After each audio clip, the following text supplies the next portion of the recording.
The topic, if there is such a thing, for today is choosing your own greatness, or being a no-limit person, taking charge of your own life. Something I really believe, that you are the sum total of all of the choices that you've made up until now. And anything about yourself or your life that you don't like or isn't working or isn't mobilizing you is to be looked at in terms of, can I grow? Rather than, why did I do it, or isn't this wrong? See, the two ways to motivate yourself are deficiency motivation, which says, where I am I don't like. I don't like what I've done. I don't like the fact that I can't do this well or I can't do that well. So I will list these things in my own repertoire, and then I will be constantly trying to repair those deficiencies, always assuming that I'm deficient, that there's something wrong with me, and I'm trying to fix it. And when you do that, you spend your whole life doing that. And you never arrive, because your life becomes a series of trying to get someplace else. And it is, if you follow that, if you live that, if you behave that, then what happens to you is you become a person who will always suffer from this disease called more. You always have to have more. Because whenever you are getting where you want to go, let's say you want $100,000 in the bank, and you work, and you struggle, and you deny yourself, and you do all of those things, and you finally you get there, and here you are, you got $100,000 in the bank. All of this stuff over here is, of course, your life, and that is all you know. That's what you know how to, that's how you are. That is your being. That is your way of being. So that when you do get here, what you will do is say, this is not enough. A no-limit person is never operating from deficiency or from lack in their life. They're never saying, I don't have enough. You see, you're never going to get enough. You already are everything. You're everything that you need. Think of it for just a moment. Everything that you need to have total bliss, perfection of your life, you already are. You already have it. You came into this world with nothing. That's how you're going out. And the time that you have here, what you have is your uniqueness, your specialness, and you don't need anything else. Now think on this. If you don't know how to appreciate what you have and where you are in your life, you don't need anything else. Because if you do get something else, you won't know how to appreciate that either. You'll just want more. Or you'll want it to be different. Or you'll want it to be the way it used to be. Or you'll want someone else to be the way you think they should be. Successful people, or no-limit people, or self-actualizing people, or inner-directed people, whatever labels that have been put on them by great thinkers and philosophers and therapists and people that have looked at human beings, these kinds of people are people who always have enough. There are some people, if you invite them over and you say, I'd like you to come over tonight, and I'd like you to stay over if you can, instead of having to drive back. And they'll say, well, can you stay? And I say, well, I don't know if I can stay or not. Well, you could sleep on the cot. Oh, no, I could never sleep on the cot. I can't sleep on cots. I got a sciatica. Don't you know that I have back pain? And cots, no, that's out of the question. I couldn't sleep on a cot. And what about breakfast? Well, we don't have any food, but we have some old grapefruit that are in the refrigerator. They have a few spots on them. Oh, no, I could never eat grapefruit. And spots? No, thanks. I can't eat grapefruit spots. I just couldn't do that. And these are people who never have enough. They are not able to be flexible and to change. And there are other people, if you say, would you like to sleep over? We got a place in the sewer. Hey, that'd be great. I can handle that. No problem. I slept there before. It's all right. And all we have is grapefruit. Oh, I love grapefruit. Well, we've got spots on them. Oh, I really like grapefruit spots. Those are terrific. I'll go for those. There are some people who can handle anything, not because their circumstances are different. You see, your circumstances have very little to do with your fulfillment in life. Very little. It's how you're approaching your circumstances. It's your attitude towards your circumstances that make all the difference in the world. And taking what you are and accepting it. This is a little advertisement that was in the Detroit Free Press for last September. I was giving a speech at the Unity Church of Today in Detroit, and it says, Dr. Wayne Dyer will talk about your inner child and how to deal effectively with problems in all relationships. And it was a real nice ad, you can see that. Then on top of the ad, in the same paper, there's another ad. And the ad says, face it.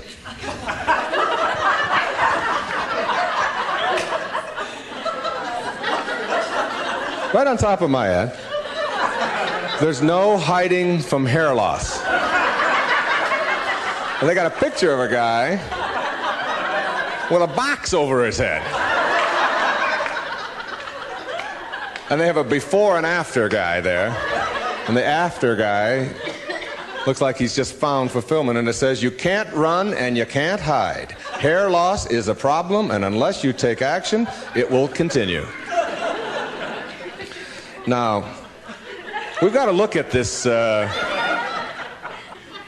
in terms of what I can do with this and how I can handle this. See, my daughter helped me with being bald a long time ago. She said, Dad, you're not really bald. Don't think of yourself that way.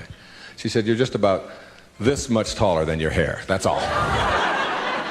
Just sort of a nice way to look at it, too. I just sort of outgrew my hair. I sort of transcended my hair, if you will. All right?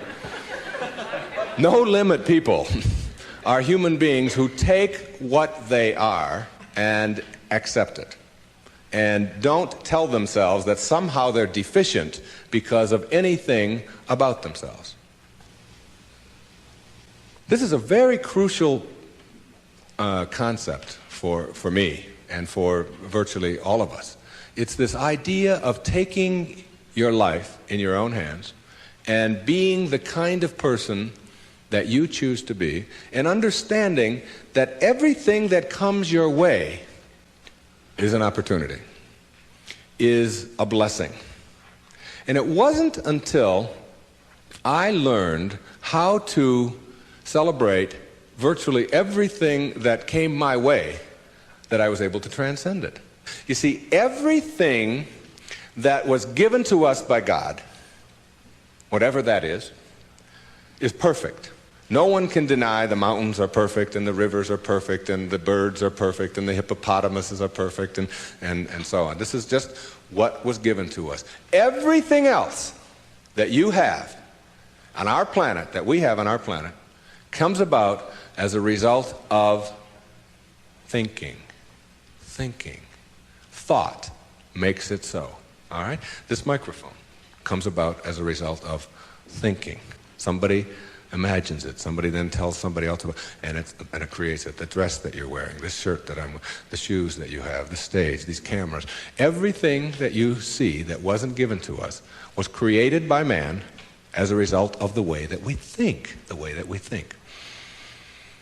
So what gets inside of us as a cell comes about as a result of the way that we choose to think in our lives. Very important principle to understand. Because once you get a hold of thinking, and that it creates everything that you have in your life, you can change and make it as absolutely perfect as you want it to be, because thought makes it so.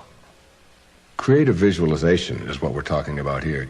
The imagery, or the image that you have of anything in your life, is really like mental behavior. It's like going out and practicing. If you go out and practice with a basketball, shooting free throws over and over again, that's physical practice.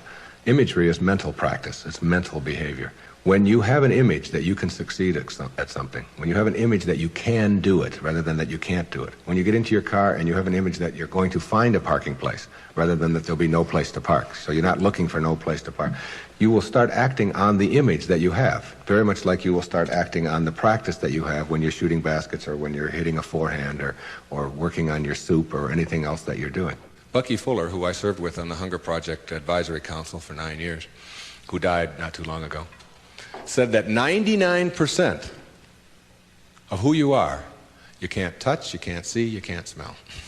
99% of you is untouchable, unsmellable, invisible. It is what Ken Kais has called your conscious awareness. It's what looks out behind those eyeballs. What is that? It isn't cells. It's some kind of conscious awareness that you are. And make no mistake about it, you've occupied a whole lot of bodies already. Now, this is not reincarnation talk. Although, I don't know about this reincarnation. People ask me if I believe in it. I say, well, I taught in a junior high school in the inner city of Detroit for 4 years. And I saw those dead bodies come to life every day at 3 o'clock. So I believe in reincarnation, all right? Now, if 99% of who you are you can't touch and you can't feel and you can't smell, then what is it? Who is it? Where are you? What is this thing called your essence or who you are? And where does it go? Now think of this. You were in a body. I have a little baby girl who's 11 months old. And we were all in a body that size. Well, it's only a body about this big. Got fingers only this long. You know? Got tiny, tiny little parts all over the place. I mean, she's only this tall.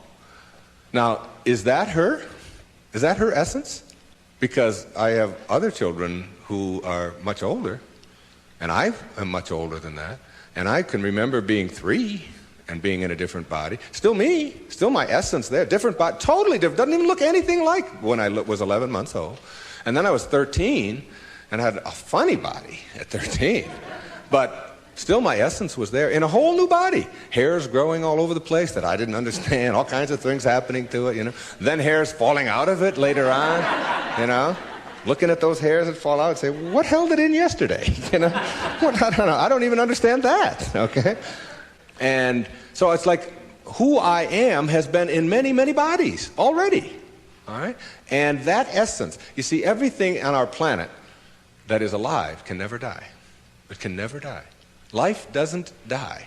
It just transforms. It just moves on to new places and new ways of being, new ways of being. And the way of being that is the most transcendent of all is this way that comes from seeing yourself as love and only having that to give away. Only having that to give away. Let's say I were to stand up here in front of you and just visualize for a moment that I have an orange. And I take this orange and I squeeze it as hard as I can squeeze it, okay? What's going to come out? Juice. What kind of juice? Orange juice. Apple juice, any chance? Once in a while? Come on, now and then. A little mango juice come out of an orange once in a while? No mistakes, right? Never, no matter what. Next question. Everybody passes. These are easy, okay?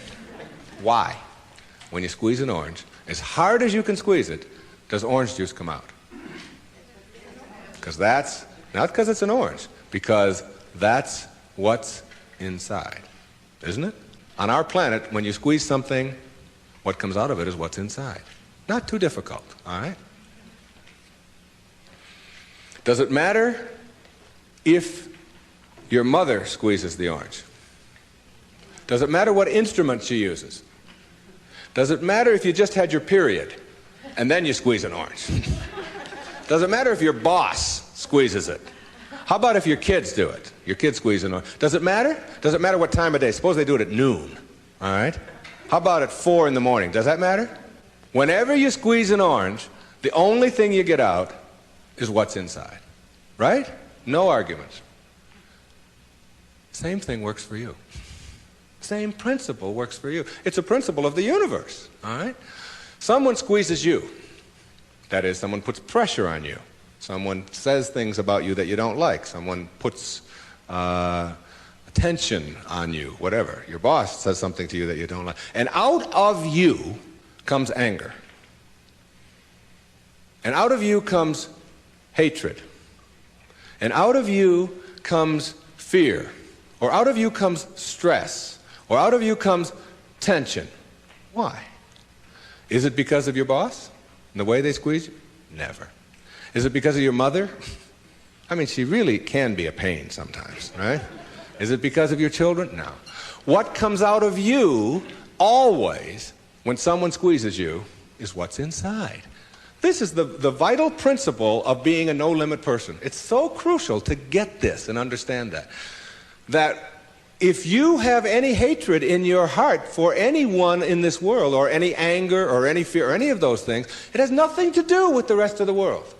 It only has to do with what you put inside. Now, how does what gets inside of you get there? That's the key. How does it get there? As you think. Only as you think. You see, there's no anger in the world. There's no stress in the world. There's no tension. It's perfect. We've already established. It's a perfect place. It works just fine. It's all flowing the way it's supposed to flow. The evidence for it is, it is. That's all the evidence you need. Just look around you. Everything out there is a miracle. Everything, including you. There are no mistakes. It's all perfect. And everything that happens to you in your life, whether it's a trauma, whether it's a disease, whether it's somebody treating you in a certain way, there's a lesson in all of it. No limit people understand the lesson in life, and therefore celebrate the lessons. It's true. And when you get to that point in your life where you're not cursing the things that come your way and blaming the things that come your way, and particularly blaming it on somebody else, and you hear it all the time. She hurt my feelings. How's that possible? How can anybody hurt your feelings? Your feelings come from your thoughts. No one can hurt your feelings without your consent. No one can make a fool of you without your consent. No one can embarrass you without your consent. These are choices that you have that come from the way that you think. Someone calls you a name. Hey, stupid. And you turn around. I didn't even tell anybody I was coming. How did they know that, all right? And then you blame the person who called you a name. Instead of saying, that's just their opinion. That's just where they are. That's where they are on the path. And it's okay. All of you are in relationships, right? Everybody has a relationship of some kind or another. In your relationship, you have any problems? Any of you have a relationship and you don't have any problems? I'd like you to take this microphone. I want to sit down and listen to you. Everybody in a relationship has problems, don't they? Right? Now, when you say, I'm in a relationship, I got problems. Therefore, there's something wrong. Something's really wrong, all right? Now, if you're in a relationship and you have problems and something is wrong, you got to call in a consultant, right? You got to call in somebody to help you with the problems. You don't want the problems to go on. Who are you going to call in? You only got yourself. That's all you got. You might get a therapist once in a while, but they got worse problems than you do. The only consultant who can help you with your problems is you. And who is that consultant that you're calling in? We've already established that there's something wrong with that person, right? Something wrong. So now you're going to call in a disabled person to deal with your problems in your relationship, right? Now this is a really sick approach to curing your problems.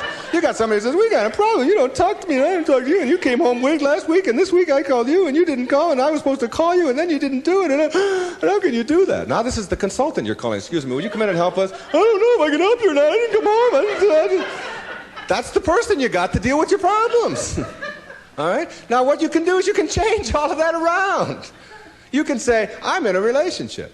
We got problems. There's nothing wrong with that. That's the way things are. You know, my problem is that you are different than I am. And you think differently than I do. And you behave differently than I do. And you smell different than I do. And you have all of these attitudes over here that I don't have. Nothing wrong with that. That's the way it is. When two people get together in a relationship, you don't have two people becoming one. If you do that, then what you end up with are two half persons. Who wants a half a person in a relationship? You always are single. Even if you're married and and involved in a relationship forever, you're still always single. You're still always you. Your unique, special, perfect self that is not trying to love, but who is love, who lives love, who is being love. The same as if you pray to God and say, God, will you please help me with my problems? and want God to do it for you. Never have. You've got to be God, not be afraid to carry God around inside of you. If you want to get healed, you have got to understand that you're not going to get healed if you are asking someone else to heal you. And ask any doctor that you know, any surgeon particularly, who's taking somebody into surgery, and ask them which person has a better chance of living, of surviving, say, serious surgery. Is it the one who has a will to live, or is it the one who's just given up? And the surgery and the cases are exactly the same, all right? But the person who has that will, which we can't define, you can't go out and get a bucket full of will and bring it in there. It's an attitude, it's an approach, it's a belief, all right, that you can do something. And when you have that belief about yourself, then, you know, you've got a so much better opportunity to be well in your life. And a belief is everything. I don't know if you've ever thought of that. I watched a little girl, 5 years old, learning how to swim. And she's holding on to the edge of the pool, and she wants to get over here to the steps. And it's just 5 feet or 6 feet, and she'll let go and then she'll hold on again. And she'll let go and she'll hold on again. And finally there comes a time when she lets go and goes for it. Okay, you've seen this with your children, and what you ask yourself is, in the moment before that when she was holding on, and then look at the moment afterwards, does she have any different skills? What's changed? Yeah, the skills she didn't have any new skills. She didn't learn any skills in that second. What she has is a belief that she can do it. And when you believe it, when you really just believe that you can do it, that's what allows you to swim. And when you think about it now, do you know how to swim? Yeah, so when you dive into the water, you don't think about that. You just know when you dive into the water, you can swim. You don't have any necessary swimming skills or anything like that. Or when you get on a bicycle, you get on, you know that you're going to, unless you believe you can't, because you've never gone out there and tried it and worked on it and done it. Told a story of a patient of yours who had that very problem, who said she didn't know how to ride a bicycle. Yeah, Gail, who came to me many years ago. And you know why she said she couldn't ride a bicycle? Because her mother wouldn't let her get on one. Cop out. Yeah, absolutely. And she had these beautiful big white teeth, and her mother had always told her you could fall and break your teeth, and I wouldn't want that to happen to you. So here she was now in her 30s, and telling me that she couldn't ride a bike, and she was in therapy. And I said to her, okay, let's go. She said, go? Where are we going? I said, well, I've got a bicycle downstairs, and I'm going to show you how to ride a bike. I'm going to have you teach yourself how to do this. And she said, look, I didn't come here to pay you the kind of money that I'm paying you to have you teach me how to ride a bicycle. I came here to find out why I can't. I said, oh, well, you're going to need another 30 seconds of therapy, easy, okay? The reason you can't is because you never got yourself on a bicycle. And until you do, you never will know how, and you just believe that you can't. Oh, that's the end of that. There's no more to talk about that. Now, what we have to do is get you to get out there, and we went downstairs, and it was a woman's bike, and I've helped a lot of people to teach themselves how to ride a bike. And what you do when you help someone to teach themselves how to ride a bike, because you don't teach anybody how to ride a bike, okay, is you let them do it all themselves. You let them hold it, you let them balance it, you let them move with it, you let them put the pedal down and move it themselves, and you stand back. You say, no, when you're ready, you know, and then you move it, and you hold on for a second, then you put your foot back down, and you practice it and practice and practice that all yourself, you know, with just someone encouraging you. And before long, in just a matter of minutes, when I tell you it was minutes, and this woman had never been on a bicycle before, she rode like 2 blocks on a bicycle. She couldn't believe that she now had a belief. Being, to me, means seeing the greatness and the uniqueness in you and never letting anybody else convince you to the contrary. When people ask me, come on, you're always talking about being up and you're always positive and so on, you mean to tell me that you're always that way? I say, yeah, I really am. And it isn't because I'm out there doing something in an artificial way. It's an authentic response to my having gotten the junk out of me. And the junk is the way that I used to think, the way that I used to think. Think for a moment, if you can visualize right here, a clock. A big clock. And the hands on the clock go from 1 to 12. The clock starts right out here with the minute hand, and it goes over towards the 3, the hour hand, minute hand. And that's the time in your life when you are moving away from yourself, from your true self.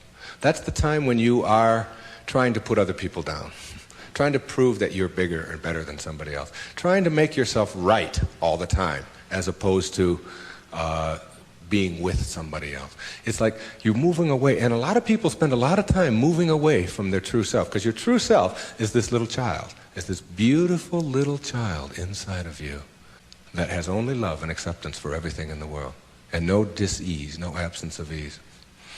You move away towards the 3, and then you move down here this way, and you're still moving away from yourself until you hit the 6. The 6 is the point in your life, symbolically, metaphorically here, when you are the furthest away from yourself that you can be. It's the low point in your life. It's the point where many people break down, or many people break down their relationships, or they feel full of despair, they feel full of hatred, whatever it may be. And a lot of people die then. A lot of people are put into hospitals then. A lot of people have to really seek out therapy then, and so on. And when you're at that sick. There's another part of the clock that goes from 6 to 12 that I think of as living in the light. And this is when, and see, this clock hand never can go back. It can't go back. It can only go this way. It only goes this way, as does life. It only goes this way, forward. In this period, this place between 6 and 12, that's when you start coming back to yourself. That's what enlightenment is. That's the pathway to enlightenment. When you send out that stuff that is destroying you, that is killing you in one way or another, and you move yourself back over here, and eventually you get yourself all the way back. This is the light over here. This is the place where you can't go back. You'd be tempted. You might be tempted to steal. You might be tempted to use anger. You might even slip a little bit, and you catch yourself. I can just not too long ago there was we got a problem with our sprinkler in my home. One of the sprinkler heads is off, and if you ever seen that happen, you get a gusher going up there. And I've been wanting to get that thing replaced for the longest time. And I'm walking out of the bank, and there's a sprinkler head right there in front of the bank. Now, I practically own this bank, okay? So I'm going to go there every day, and I do a lot of business with this bank. And I'm looking at this sprinkler head, and I think, all I have to do is just unscrew this thing. It wasn't on or anything. They'll replace it tomorrow morning. It's 98 cents or whatever. So I actually get down there, and I look, and I start turning the sprinkler. And then I start thinking, do I want this karma? Do I want to steal? Do I want to take? I know it's only a 99, and if I went into the bank, they'd probably give me one anyway if I asked them. And then I just turned it back, and I said, if I want a sprinkler head, I'll go and buy one for myself. This doesn't belong to me. It was just like a split second of weakness there or whatever, but it illustrated to me that I can't go back there. I could never. And there was a time in my life when I could have done that. I can be absolutely frank with that. I could do that. I can't go back there anymore. That's where you start. That's the place to start. Because when you get all of that out, when that's all gone, and I mean gone, and it only comes about as a result of the way that you think, so it's just changing around your approach to life, the way that you think in life. When that starts to go away, what you've become filled up with is what your natural self is, which is this loving, accepting, not fighting the universe, but instead living in it and going with the flow and all of the kinds of cliches that you've heard 1,000 times. That's the metaphor there. And you see, every time you try to go back, can't do it. You can't do it. And the ingredients that make for a no-limit life are 5, in my opinion. The first is quality rather than appearances. You begin to change your thinking from appearances and how things look and how other people view me, okay? Because every time you find yourself upset in life about anything that anyone else has said, what you're really saying is what you think of me is more important than what I think of me, all right? So you change from appearances to what I call quality thinking. Quality. What is the quality of my life, rather than how does it appear to others? Now, do you tell yourself that because my friends don't like me, that means there's something wrong with me? No, that's what you have to learn. That another person's opinion is just that. It's their opinion, and that's all it is. Every time you are upset, or your children are upset, because of what somebody else says about them, including their peers, what you are really saying in that moment, and this is really important, what you're saying is, what you think of me is more important than what I think of myself. And you must never give anybody that kind of power and control over you, because they will always have it.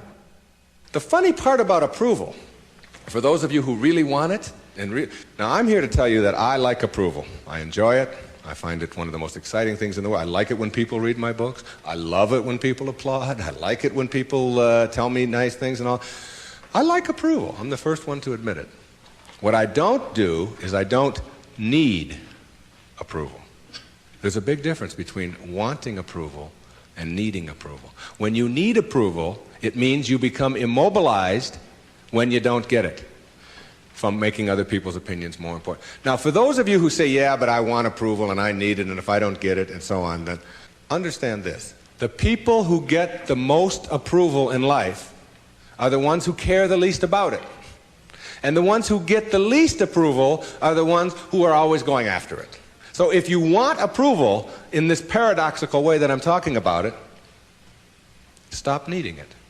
Stop concerning yourself about it. Ask yourself, who gets the most approval in life?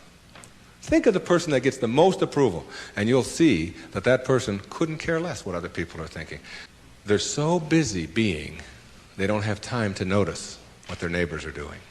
Thoreau said this. He said, if you advance confidently in the direction of your own dreams and endeavor to live the life which you have imagined, you will meet with a success unexpected in common hours.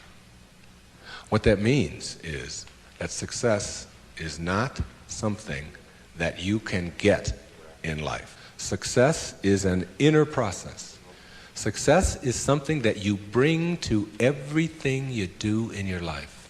It isn't something you get out of what you do. And when you get that, and you learn how to get the junk out, and advance confidently, doing what makes the most amount of sense to you based on your inner signals and the one issue of morality, which is you never interfere with anybody else's right to do the same. Each person has their own right to advance confidently in the direction of their own dreams. And when you violate that, you're violating the principle of the universe, the essence of the universe, which is cooperation and harmony. Then success will begin to chase you. And it will come into your life and arrive in your life in amounts that you never dreamt of before. That you never dreamt of. Things will start happening to you that you would never imagine before. I'm working on a book right now that's going to be called You'll See It When You Believe It. And when you start believing in some of these principles, you'll start seeing things that you were blind to for so long. When you were back here in the 2 and the 3 and the 4 and the 5, when you were moving away from yourself, as long as you're moving back towards your universal essence, your harmony with yourself, your cooperation with the rest, things will start happening in ways that you never dreamt of.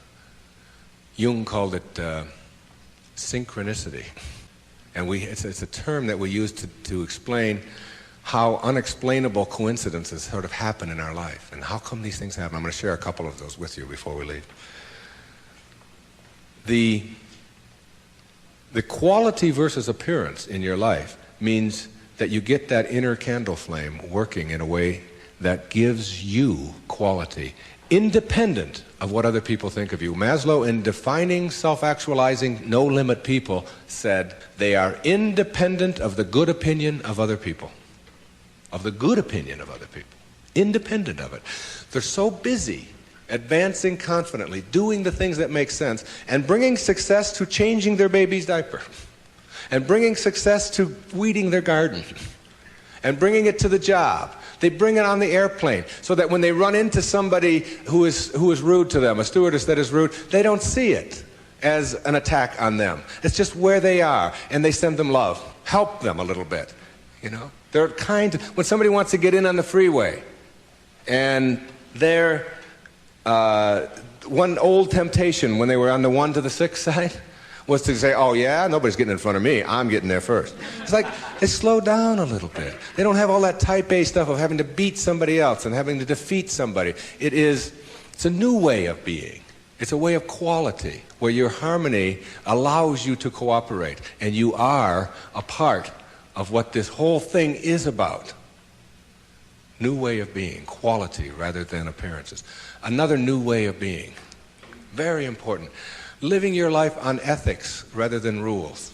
Ethics rather than rules. All these rules, all these ways of having to do things, Somebody else dictates to them. Do you know that some of the most immoral acts in the world have been perpetrated in the name of the rules? These are the laws. What do you think Nazi Germany was all about? Everybody doing all these horrible things to other people. I'm only doing my job, was the defense we all heard at Nuremberg. I was just doing my job. If it's an immoral rule, it's immoral to obey it. And self-actualizing people, as Maslow tells us, have rules inside of them that they could never obey, never disobey, ever. And they have to do with ethics, how you treat people. How do you think we get to where we are now? You know who Rosa Parks was? The woman in the South, the black woman in the South who said, not today, I'm not going to the back today, no way. I know what the rules are. The rules were all over the place. If you needed a reminder, there were signs every place, colored in the back, white in the front. And she said, no, I'm sitting here. And that made all the difference. Ethics, not rules. When your children start disobeying rules that need to be disobeyed, don't be surprised. When I was in the service, they had a policy on Guam, where I was stationed, which would not allow the Guamanian civilians to shop in the PXs and the Navy exchanges. But they did allow all other civilians to shop in the Navy exchanges and PXs. But if you were Guamanian, that is, if your skin was dark and your eyes were shaped a little different, then you couldn't. A clear, outright violation. I was a serviceman. I was in the Navy. I was a communications cryptographer. They had a newspaper in the Guam Daily News, and it said, an invitation to speak your mind. And it was a letter writing contest. And they offered $75 to the first prize winner. $75. This was 1961. That was a fortune to me. That was a month's pay in the Navy at that time, almost. So I entered the contest, and I knew I would win it. I had already written a novel at that time. A whole novel I had written while I was on Guam.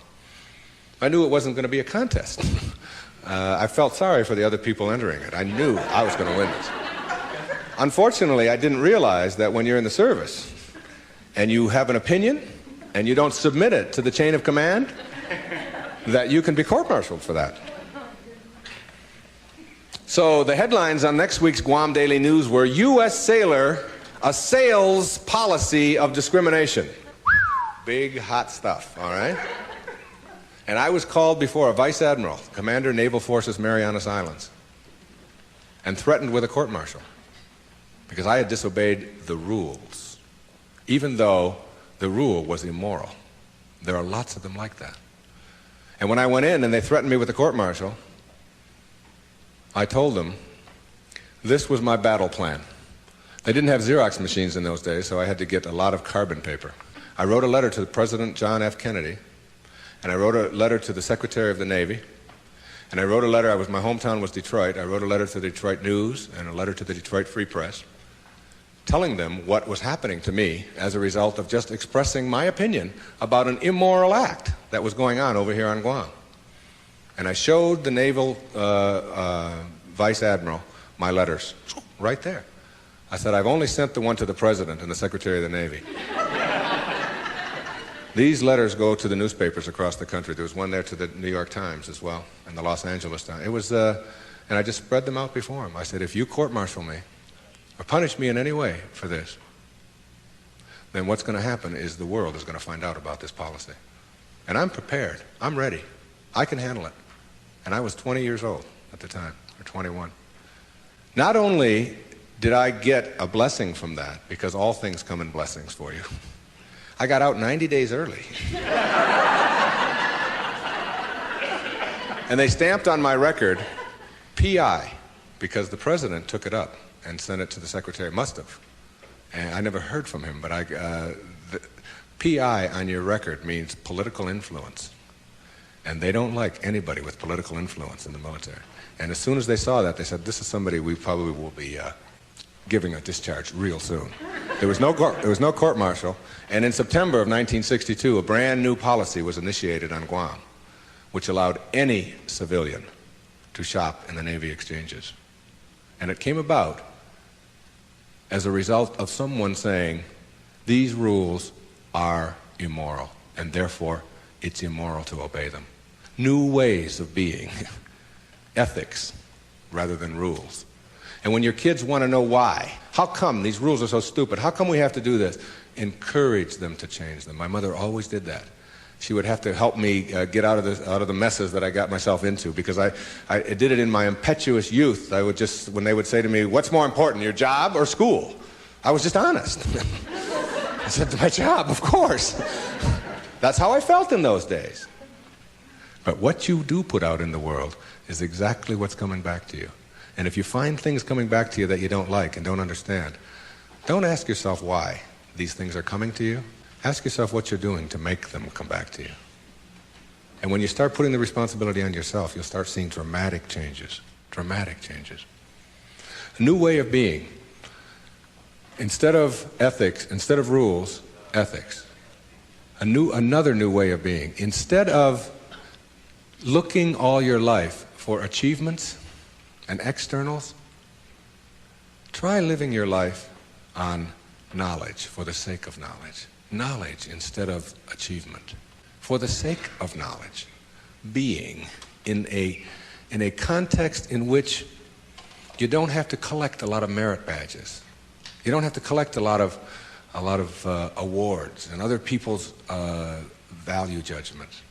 That you go to school or you go out into the world or you read or whatever it is you do because it makes sense to you, not because of what somebody else is going to put on a transcript or where you're going to appear in a class list. We need to help our children to understand and value the importance of knowledge for the sake of knowledge and doing things that make sense rather than taking the easy way.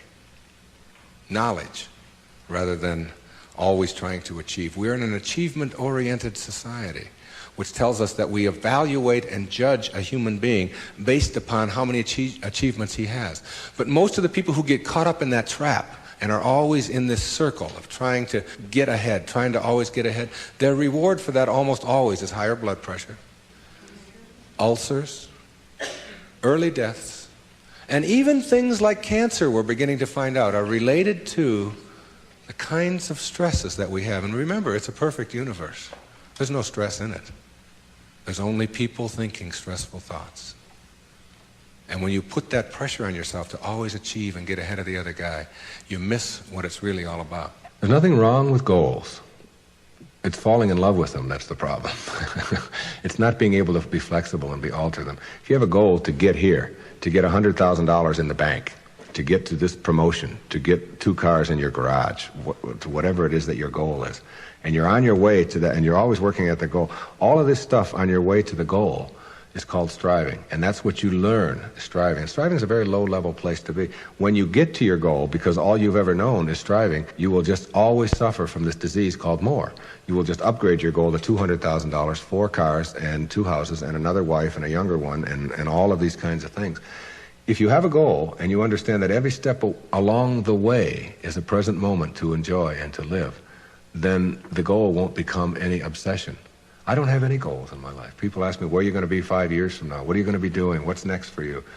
I remember what Lincoln said, who to me was like the greatest person who ever sat in that White House. He said, I never had a policy. He said, I just tried to do what made the greatest amount of sense each and every day of my life as I sat there as the President of the United States. And I think there's something really significant in that you don't have to get it all planned out and follow a certain pattern and do it a certain way. If you just sort of trust your inner instincts and go with that and live each moment, the goal stuff will all take care of itself. But if you're sacrificing and pushing your life aside and suffering on your way to trying to get someplace, you'll never get there. It will always elude you, because once you get there, you'll just have to upgrade it. And that's because that's all you'll know. Nowness is that purest form of sanity, living in this moment and enjoying it. And all the rest of it will sort of work its way out. Another new way of being for me is to think of yourself in terms of personal authority rather than being an authoritarian. Personal authority. A person who has authority never needs to dominate anyone else, ever. Dominating doesn't become necessary. In business, you can have authority. The people who have the most authority are the ones who listen the most, and the ones who are the most conscientious about what do other people have to say. A person in a relationship who has to dominate somebody else and has to make the other person submissive shows that they don't have authority, because they're getting their power not from within for themselves, but on the basis of who they can control. And that never lasts. That never lasts. The only thing that lasts is having inner power, if you will. Know thyself. That's what Shakespeare said. Know thyself. The more you know yourself, the more you become honest with yourself, honesty becomes just a way of life. No, I don't think the world necessarily does, but you can't run your world. You can't run your world based upon what the rest of the people in the world want or don't want. To me, honesty is like, it's a karma that goes out into the world. How people treat you in the world is their karma. How you react is yours. And when you react to it with dishonesty, that's what you're putting out into the world, dishonesty. And when you put dishonesty out into the world, that's what's going to come back to you, because what goes out is what comes back. That all, as you sow, so shall you reap. I mean, it's in every great institution that there is in the world, whether it's a religion or a philosophy or whatever. What you put out is what comes back. Whatever you plant is what you're going to get back.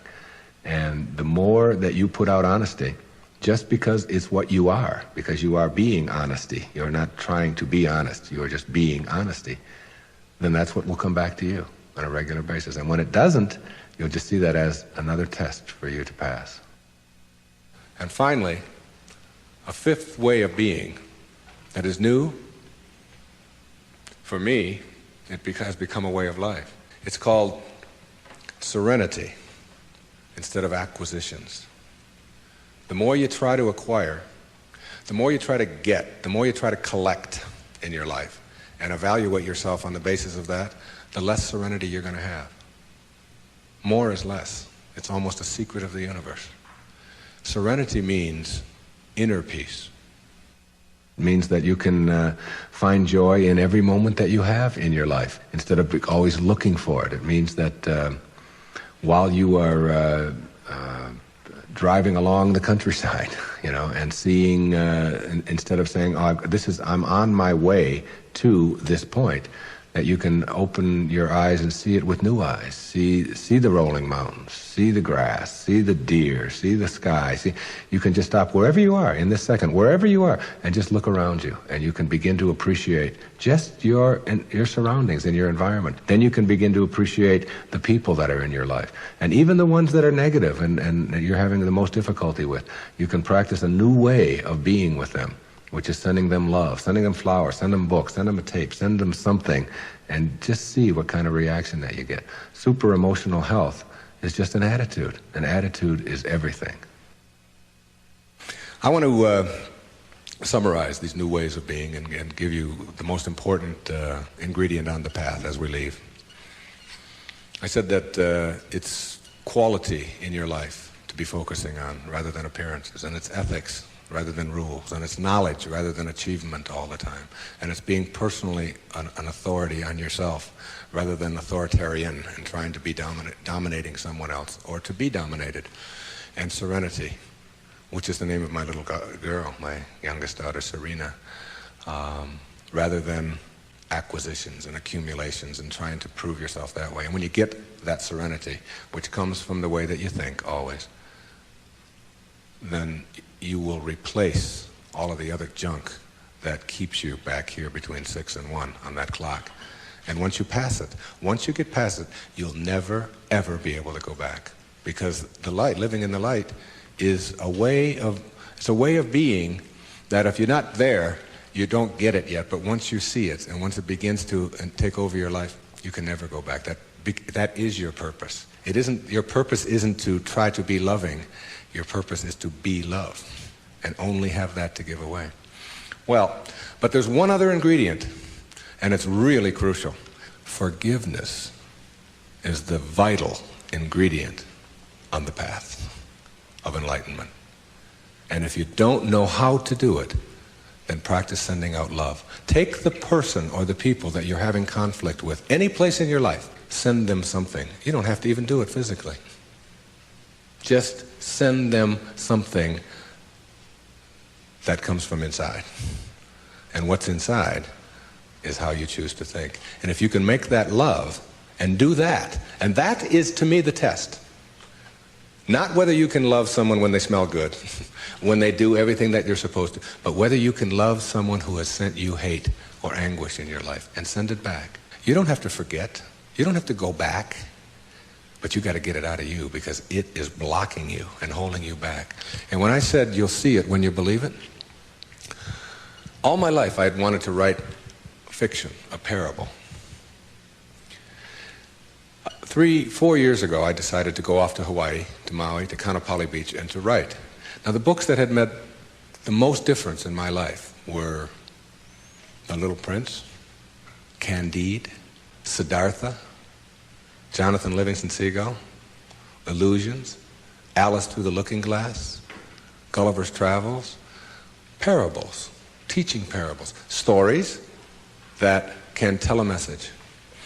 I went over to Maui, and I sat down on the beach, and I'd been talking about writing this, I'd been talking about doing this, and it was something that... And I have a little girl, and her name is Sky, S-K-Y-E. I decided to reverse the letters in her name, E-Y-K-S, and put an I in there, which symbolizes the self, Icus. And I just created this parable of a woman whose name is Icus, who lives on another planet. The planet is Uranus.